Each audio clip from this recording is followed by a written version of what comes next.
नमस्कार दोस्तों, आप सभी पर माँ का आशीर्वाद और बजरंगबली की कृपा सदैव बनी रहे। महाशिवरात्रि का समय अद्भुत फलदायी होता है और इस साल 1 मार्च 2022 में पड़ने वाली शिवरात्रि में जो ग्रहों का दुर्लभ योग बन रहा है वो इस शिवरात्रि को और भी खास बना देता है। इस समय पंचग्रही योग बन रहा है जो बहुत ही विशेष है और आज के दिन यदि आप थोड़ा सा प्रयत्न कर लेते हैं, भोलेनाथ को प्रसन्न कर लेते हैं तो जीवन में चमत्कार घटित होता है।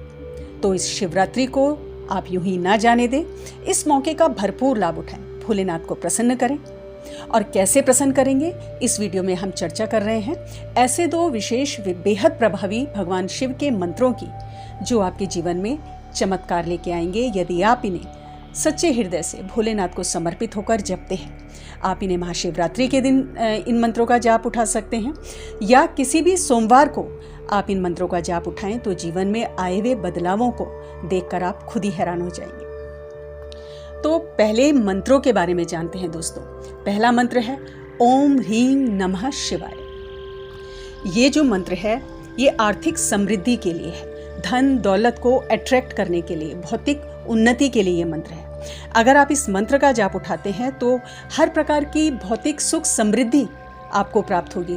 किसी भी प्रकार से धन के आने में रुकावट हो रही है, कोई भी आपका पैसा फंसा हुआ है या आर्थिक स्रोत आपके किसी भी प्रकार से रुक रहे हैं तो ये सारी रुकावटें दूर होंगी और धन का सुचारू आगमन आपके जीवन में होता रहेगा। दूसरा मंत्र है ओम सांब सदा शिवाय नमः। ये भगवान शिव का बहुत ही प्रिय मंत्र है और भोलेनाथ के भक्तों ने इस मंत्र को जरूर कभी ना कभी अवश्य सुना होगा।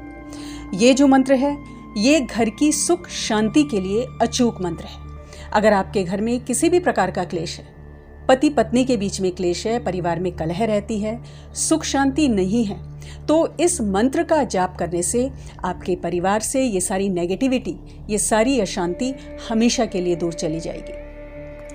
पति पत्नी के रिश्तों में सुधार होगा, प्रेम बढ़ेगा और परिवार में बेहतर समन्वय होगा। अब जानते हैं इन मंत्रों को जप कैसे करना है, क्या जप विधि है। तो दोनों मंत्रों की जप विधि समान है, दोनों मंत्र बेहद प्रभावी हैं। आप दोनों में से किसी भी एक मंत्र का जाप अपनी आवश्यकता अनुसार उठा सकते हैं। तो जानते हैं जप विधि। सुबह नहा धोकर स्वच्छ वस्त्र आपको पहनने हैं। ये मंत्र साधना आप प्रातःकाल शिवरात्रि में कर सकते हैं और शिवरात्रि प्रदोष काल में और निशीथ काल में भी इन मंत्रों का आप जाप कर सकते हैं। शिवरात्रि पूजा में प्रदोष काल और निशीथ काल पूजा का जो मुहूर्त है उसके ऊपर हमने वीडियो बनाई हुई है, लिंक हमने डिस्क्रिप्शन में दे दिया है, आप देख लें। तो नहा धोकर स्वच्छ वस्त्र पहनकर आपको जो मुख करना है वो उत्तर दिशा की ओर मुख आपको करना है और आपको कुश के आसन पर बैठना है। कुश का आसन सर्वश्रेष्ठ है।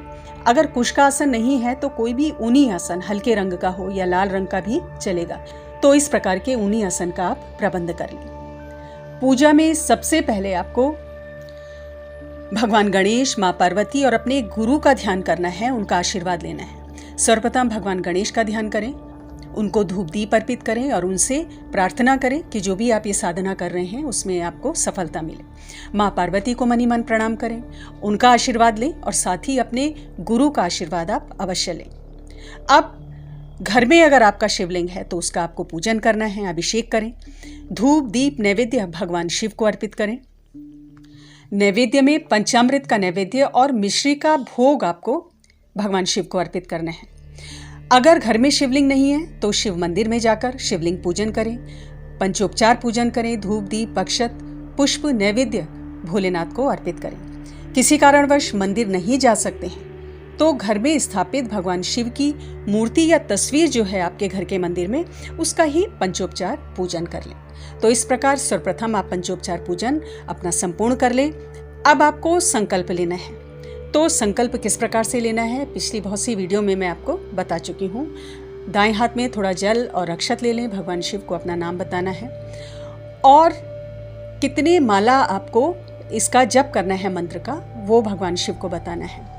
तो इन मंत्रों में रुद्राक्ष की माला लगेगी और इन मंत्रों का जप आप माला से भी कर सकते हैं और बिना माला के भी आप इनको जप कर सकते हैं। आप 7 या 11 मंत्र जाप का सामर्थ्य अनुसार संकल्प ले लें और अगर बिना माला के जप कर रहे हैं तो कम से कम आधे घंटे के जप का आपको संकल्प लेना है। इस समयावधि को आप बढ़ा सकते हैं, 1 घंटा कर लें, बहुत ही उत्तम है। तो सामर्थ्य अनुसार आप जितना कर सकते हैं उतने का आप संकल्प ले लें। कोई विशेष मनोकामना की पूर्ति के लिए कर रहे हैं तो वो भी भगवान शिव को बताएं। साथ ही साधना में, मंत्र जाप में किसी भी भूल चूक की आप क्षमा याचना भोलेनाथ से जरूर कर लें। और दोस्तों, मंत्र जाप पूरा होने के बाद रुद्राष्टक का पाठ आपको जरूर करना है, क्योंकि रुद्राष्टक का पाठ इन मंत्रों के जाप को बहुत ज्यादा बढ़ा देता है। ये मंत्र जाप आपके जीवन में हर प्रकार के सुख को प्रदान करने वाले हैं। भोलेनाथ की बहुत कृपा आपको प्रदान करते हैं। जो भी नकारात्मक ऊर्जा आपके जीवन में रुकावट पैदा कर रही है, उस नकारात्मकता को दूर करते हैं, आपके समस्त मानसिक क्लेशों को दूर करते हैं। और रोज इन मंत्रों का जाप अगर अपने नित्य जीवन में आप करते हैं, नित्य पूजा में करते हैं, तो भोलेनाथ की असीम कृपा आपको प्राप्त होती है।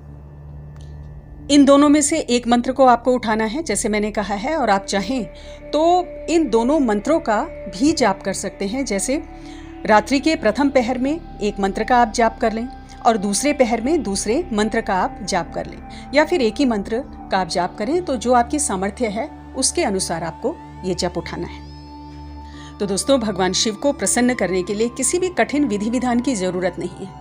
आप सिर्फ मंत्रों का जाप करके सच्चे दिल से भोलेनाथ को अभिषेक करके उनकी कृपा को प्राप्त कर सकते हैं। आप सबको महाशिवरात्रि की ढेरों शुभकामनाएं। अगली वीडियो में बहुत जल्द मिलती हूँ। तब तक के लिए आप अपना ध्यान रखें, स्वस्थ रहें, खुश रहें, मस्त रहें। जय माता दी, जय बजरंग बली।